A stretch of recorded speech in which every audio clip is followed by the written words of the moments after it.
Fairy Guard Mother here today to teach you another skill from my Fairy Guard website. Just click on the link below.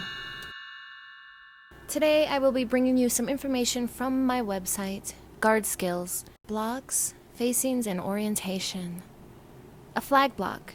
Your instructor says, make a block! What they want you to do as a guard is to stand in rows and columns. You stand directly behind the person in front of you, directly next to the person beside you. This is a flag block. Sometimes your instructor may say stand in the windows, so you're going to stand in a window block. As you can see, the second and fourth rows are standing to the left or right of the first and the third rows.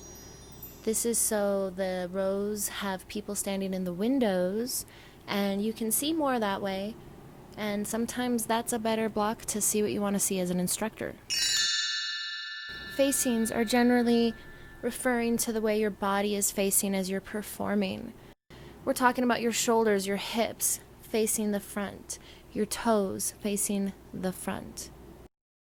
Sometimes you'll face the 45, maybe side 1, maybe side 2, facing directly to the side toward the end zone, facing directly toward the back, facing the other end zone, facing the other front 45. You can also face the back 45s. But you need to know which way your body, your shoulders, your hips are facing. The anatomy of a performance floor. Whether you're on a marching band field with the band in a color guard or out on the winter guard floor, you should understand your orientation. Here we have the back sideline. Here we have the front sideline. Note the audience is down here by the front. The football field is great. It has the 50, 40, 30, 20, 10 on each side marked.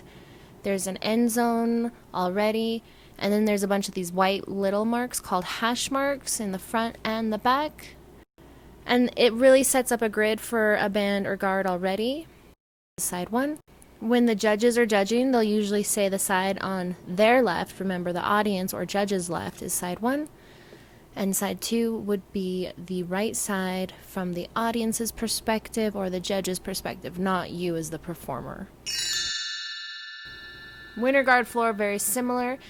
Inside, it's usually on top of a basketball court. Usually the hosting circuit already has a large tarp there in case a guard doesn't have their own. Usually most guards have their own floor that they will pull out on top of the circuit's floor. Sometimes it's decorated a lot more interesting than this plain black one. Here's the imaginary 50. Here's the front sideline, the audience, the back sideline. Again, side 1, side 2, imaginary end zones.